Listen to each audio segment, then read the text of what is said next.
Hello, everybody. This is The Time Machine by H.G. Wells, Section 7. Now, indeed, I seemed in a worse case than before. Hitherto, except during my night's anguish at the loss of the time machine, I had felt a sustaining hope of ultimate escape. But that hope was staggered by these new discoveries. Hitherto, I had merely thought myself impeded by the childish simplicity of the little people, and by some unknown forces which I had only to understand to overcome. But there was an altogether new element in the sickening quality of the Morlocks, a something inhuman and malign. Instinctively I loathed them. Before I had felt as a man might feel who had fallen into a pit. My concern was with the pit and how to get out of it. Now I felt like a beast in a trap whose enemy would come upon him soon. The enemy I dreaded may surprise you. It was the darkness of the new moon. Weena had put this into my head by some at first incomprehensible remarks about the dark nights. It was not now such a very difficult problem to guess what the coming dark nights might mean. The moon was on the wane. Each night there was a longer interval of darkness, and I now understood to some slight degree at least the reason of the fear of the little upper-world people for the dark. I wondered vaguely what foul villainy it might be that the Morlocks did under the new moon. I felt pretty sure now that my second hypothesis was all wrong. The upper world people might once have been the favored aristocracy, but the Morlocks their mechanical servants.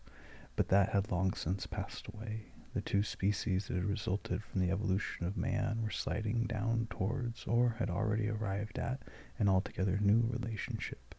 The Eloi, like the Carlovingian kings, had decayed to a mere beautiful futility. They still possessed the earth on sufferance, since the Morlocks, subterranean for innumerable generations, had come at last to find the daylit surface intolerable.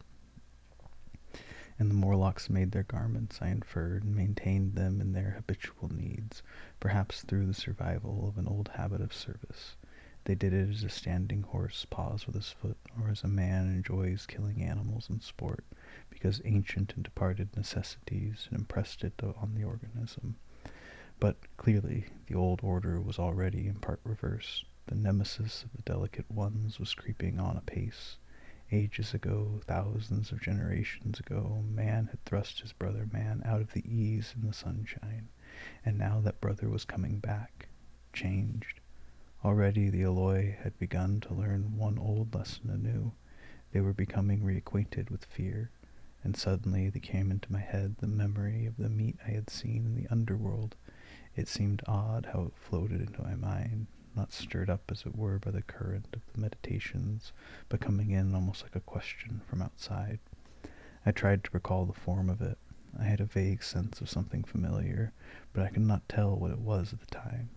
Still, however helpless the little people in the presence of the mysterious fear, I was differently constituted. I came out of this age of ours, this ripe prime of the human race, when fear does not paralyze and mystery has lost its terrors. I, at least, would defend myself. Without further delay I determined to make myself arms and a fastness where I might sleep. With a refuge as a base, I could face this strange world with some of that confidence I had lost in realizing to what creatures, night by night, I lay exposed. I felt I could never sleep again until my bed was secure from them. I shuddered with horror to think how they must already have examined me. I wandered during the afternoon along the valley of the Thames, but found nothing that commended itself to my mind as inaccessible. All the buildings and trees seemed easily practicable to such dexterous climbers as the Morlocks, to judge by their wells, must be. Then the tall pinnacles of the palace of green porcelain and the polished gleam of its walls came back to my memory, and in the evening, taking Weena like a child upon my shoulder, I went to the hills towards the southwest. The distance I had reckoned was 7 or 8 miles, but it must have been nearer 18. I had first seen the place on a moist afternoon when distances are deceptively diminished. In addition, the heel of my shoes was loose and a nail was working through the sole. They were comfortable old shoes I wore about indoors, so that I was lame, and it was already long past sunset when I came in sight of the palace, silhouetted black against the pale yellow of the sky. Weena had been hugely delighted when I began to carry her, but after a time she desired me to let her down, and ran along by the side of me, occasionally darting off on either hand to pick flowers to stick in my pockets. My pockets had always puzzled Weena, but at the last she concluded that they were an eccentric kind of vase for floral decoration. At least she utilized them for that purpose. And that reminds me, in changing my jacket, I found. The time traveler paused, put his hands into his pocket, and silently placed 2 withered flowers, not unlike very large white mallows, upon the table. Then he resumed his narrative. As the hush of evening crept over the world, and we proceeded over the hill crest towards Wimbledon, Weena grew tired and wanted to return to the house of grey stone. But I pointed at the distant pinnacles of the palace of green porcelain to her, and contrived to make her understand that we were seeking a refuge there from her fear. You know that great pause that comes upon things before the dusk? Even the breeze stops in the trees. To me there is always an air of expectation about that evening stillness. The sky was clear, remote, and empty, save for a few horizontal bars far down in the sunset. Well, that night the expectation took the color of my fears. In that darkling calm my senses seemed preternaturally sharpened. I fancied I could even feel the hollowness of the ground beneath my feet, could indeed almost see through it the Morlocks on their ant hill going hither and thither and waiting for the dark. In my excitement I fancied that they would receive my invasion of their burrows as a declaration of war. And why had they taken my time machine? So we went on in the quiet, and the twilight deepened into night. The clear blue of the distance faded, and one star after another came out. The ground grew dim and the trees black. Weena's fears and her fatigue grew upon her. I took her in my arms and talked to her and caressed her. Then, as the darkness grew deeper, she put her arms round my neck and, closing her eyes, tightly pressed her face against my shoulder.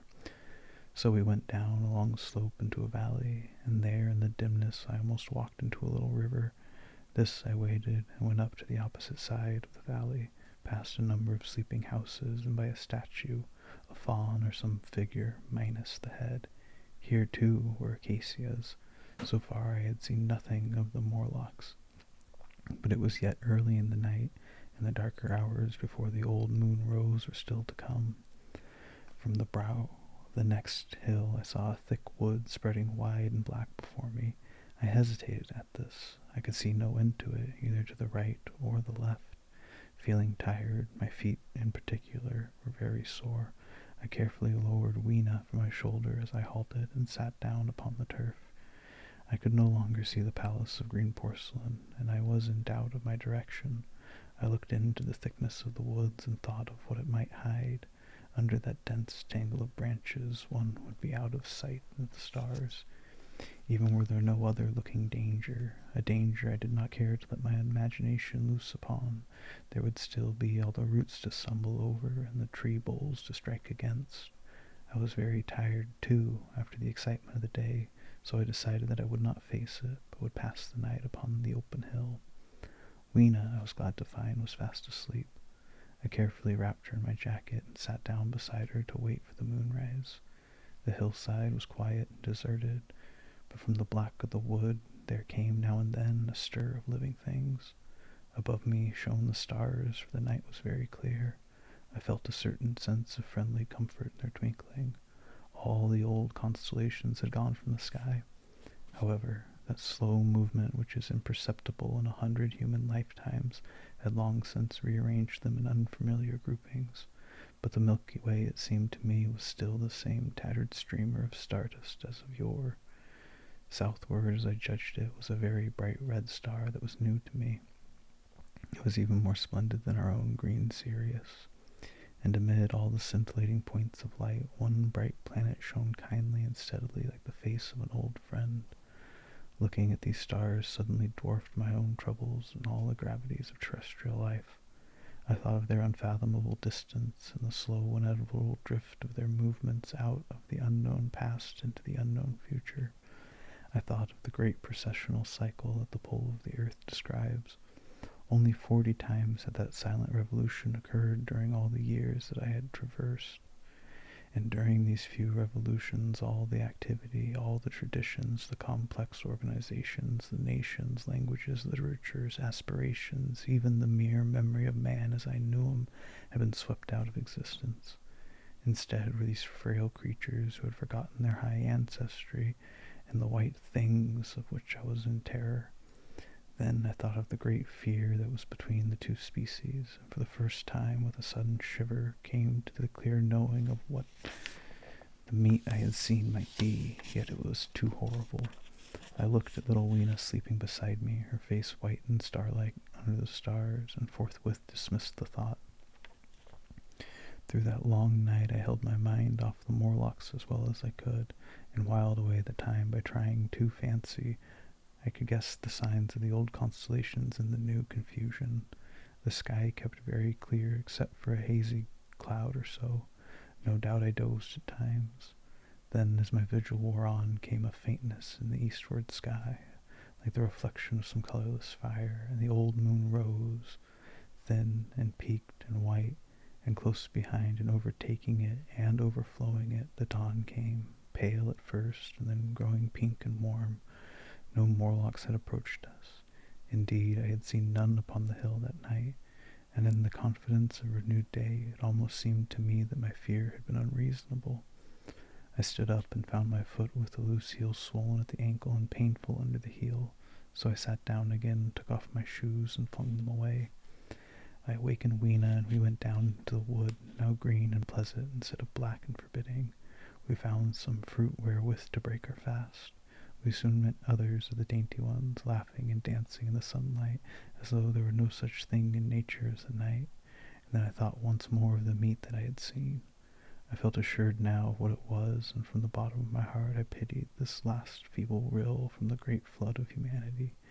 Clearly, at some time in the long ago of human decay, the Morlocks' food had run short. Possibly they had lived on rats and such like vermin.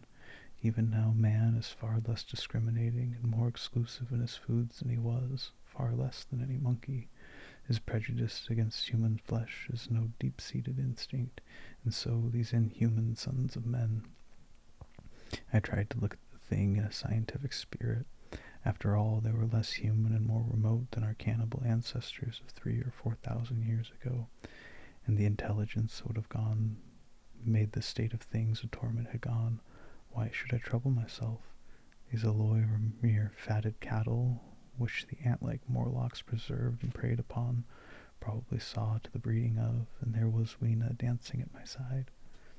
Then I tried to preserve myself from the horror that was coming upon me by regarding it as a rigorous punishment of human selfishness. Man had been content to live in ease and delight upon the labors of his fellow man, had taken necessity as his watchword and excuse, and in the fullness of time necessity had come home to him.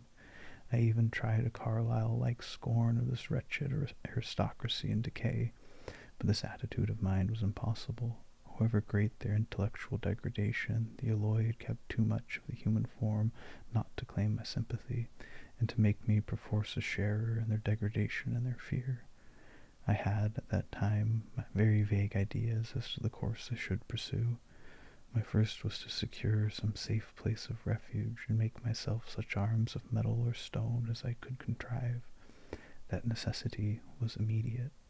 In the next place I hoped to procure some means of fire, so that I should have the weapon of a torch at hand, for nothing, I knew, would be more efficient against these Morlocks.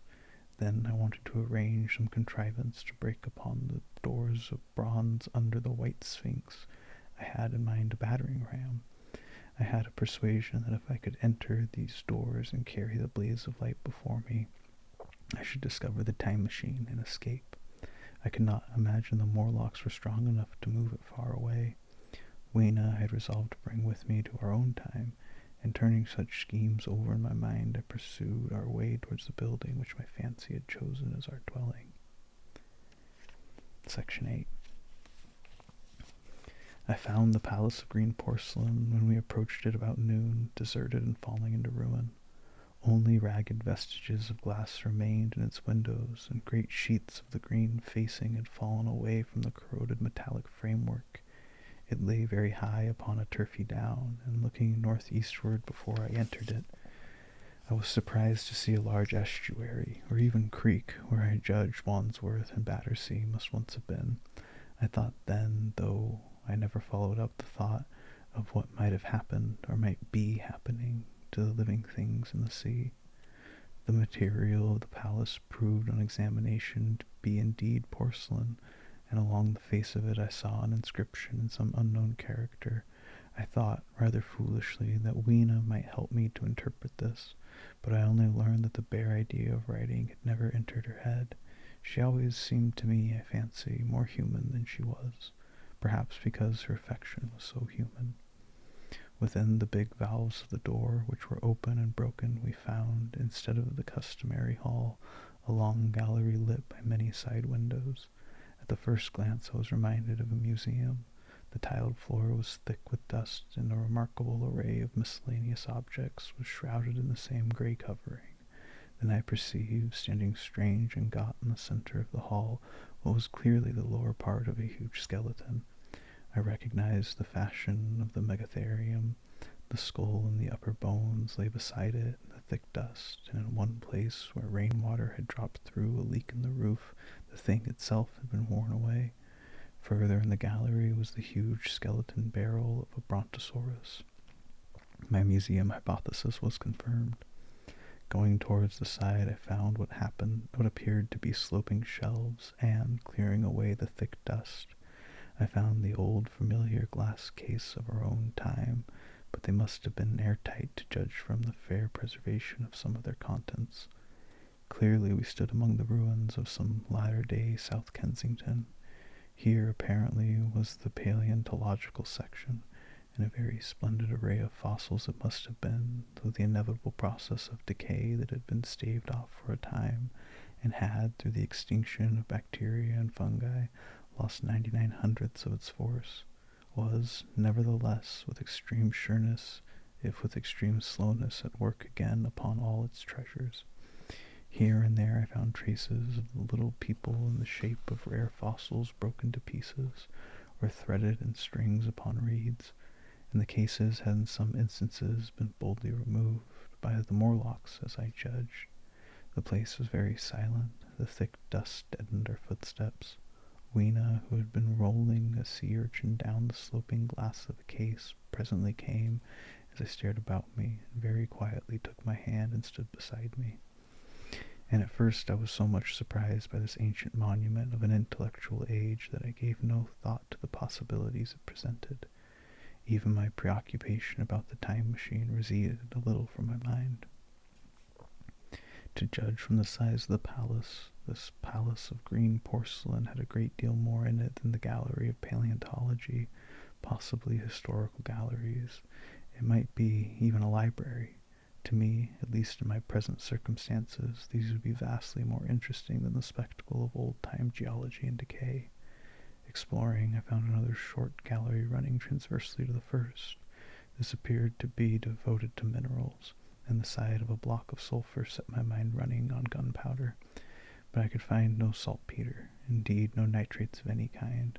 Doubtless they had deliquesced ages ago, yet the sulphur hung in my mind and set upon a train of thinking. As for the rest of the contents of that gallery, though on the whole they were the best preserved of all I saw, I had little interest. I am no specialist in mineralogy, and I went on down a very ruinous aisle running parallel to the first hall I had entered. Apparently this section had been devoted to natural history, but everything had long since passed out of recognition. A few shriveled and black vestiges of what had once been stuffed animals, desiccated mummies, and jars that had once held spirit, a brown dust of departed plants, that was all.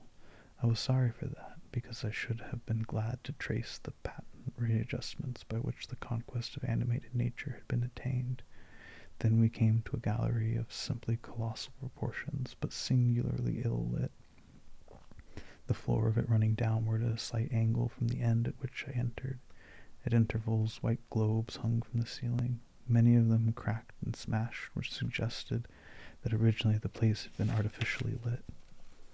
Here I was more in my element, for rising on either side of me were the huge bulks of big machines, all greatly corroded and many broken down, but some still fairly complete. You know I have a certain weakness for mechanism, and I was inclined to linger among these, the more so as for the most part they had the interest of puzzles, and I could make only the vaguest guesses at what they were for. I fancy that if I could solve their puzzles, I should find myself in possession of powers that might be used against the Morlocks. Suddenly, Weena came very close to my side, so suddenly that she startled me. Had it not been for her, I do not think I would have noticed that the floor of the gallery sloped at all. The end I had come in was quite above ground, was lit by rare slit-like windows. As you went down the length, the ground came up against the windows, until at last there was a pit in the area of a London house before each, and only a narrow line of daylight at the top. I went slowly along, puzzling about machines, and had been too intent upon them to notice the gradual diminution of the light until Weena's increasing apprehensions drew my attention. Then I saw that the gallery ran down at last into a thick darkness. I hesitated, and then, as I looked round me, I saw that the dust was less abundant and its surface less even. Further away towards the dimness it appeared to be broken by a number of small, narrow footprints. My sense of the immediate presence of the Morlocks revived at that. I felt that I was wasting my time in this academic examination of machinery. I called to mind that it was already far advanced in the afternoon, and that I still had no weapon, no refuge, and no means of making fire. And then, down in the remote blackness of the gallery, I heard a peculiar pattering, and the same odd noises I had heard down the well. I took Weena's hand, then, struck with a sudden idea, I left her and turned to a machine from which projected a lever not unlike those in the signal box. Clambering upon the stand and grasping this lever in my hands, I put all my weight upon it sideways. Suddenly Weena, deserted in the central aisle, began to whimper. I had judged the strength of the lever pretty correctly, for it snapped after a minute's strain, and I rejoined her with a mason in my hand, more than sufficient, I judged, for any Morlock skull I might encounter. And I longed very much to kill a Murloc or so. Very inhuman, you may think, to want to go killing one's own descendants, but it was impossible somehow to feel any humanity in the things. Only my disinclination to leave Weena, and a persuasion that if I began to slake my thirst for murder, my time machine might suffer, restrained me from going straight down the gallery and killing the brutes I heard. Well, mace in hand and Weena in the other, I went out of that gallery and into another and still larger one, which at the first glance reminded me of a military chapel hung with tattered flags. The brown and charred rags that hung from the sides of it I presently recognized as the decaying vestiges of books. They had long since dropped to pieces, and every semblance of print had left them, but here and there were warped boards and cracked metallic clasps that told the tale well enough. Had I been a literary man, I might perhaps have moralized upon the futility of all ambition, but as it was, the thing that struck me with the keenest force was the enormous waste of labor to which this sombre wilderness of rotting paper testified. At the time, I will confess that I thought chiefly of the philosophical transactions in my own 17 papers upon physical optics. Then, going up a broad staircase, we came to what may once have been a gallery of technical chemistry.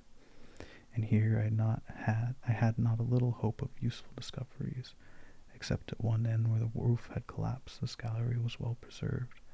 I went eagerly to every unbroken case, and at last, in one of the really airtight cases, I found a box of matches. I eagerly tried them. They were perfectly good. They were not even damp. I turned to Weena. "Dance," I cried to her in her own language, for now I had a weapon against the horrible creatures we feared.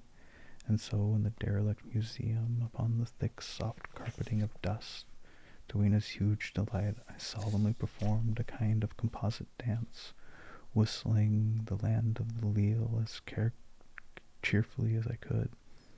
In part it was the modest can-can, in part a step dance, in part a skirt dance so far as my tailcoat permitted, and in part original, for I am naturally inventive, as you know.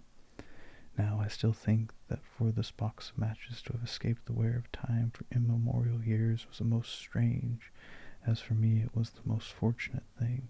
Yet oddly enough I found a far unlikelier substance, and that was camphor.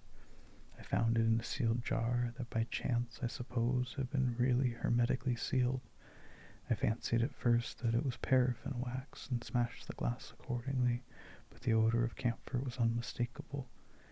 In the universal decay, this volatile substance had chanced to survive. Perhaps through many thousands of centuries, it reminded me of a sepia painting I had once seen done from the ink of a fossil belemnite that must have perished and become fossilized millions of years ago. I was about to throw it away, but I remembered that it was inflammable and burned with a good bright flame, was in fact an excellent candle, and put it in my pocket. I found no explosives, however, nor any means of breaking down the bronze doors.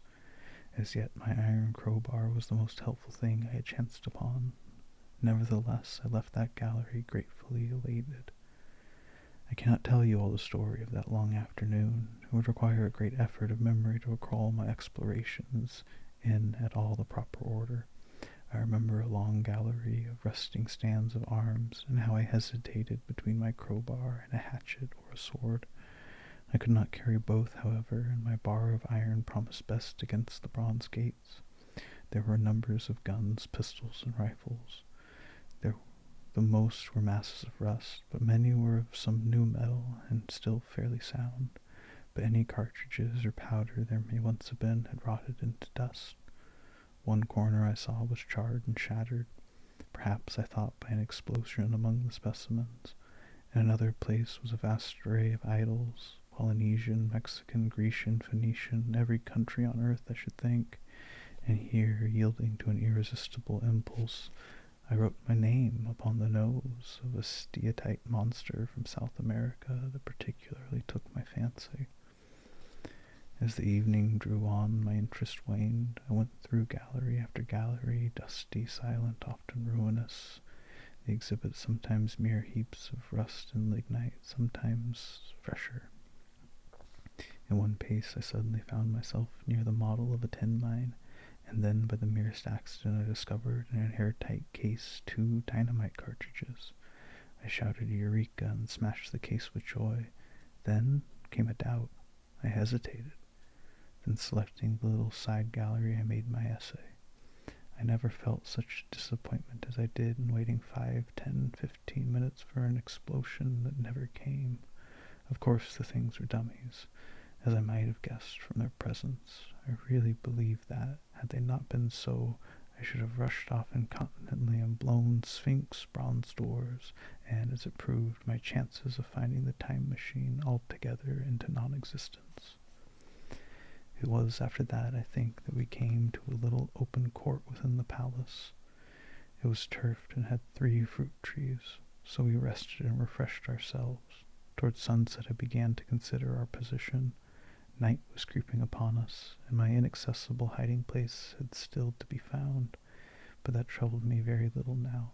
I had in my possession a thing that was, perhaps, the best of all defenses against the Morlocks. I had matches.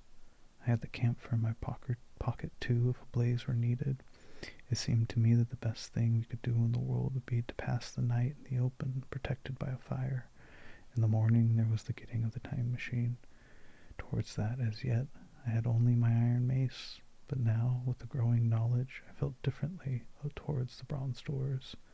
Up to this I had refrained from forcing them, largely because of the mystery on the other side. They had never impressed me as being very strong, and I hoped to find my bar of iron not altogether inadequate for the work.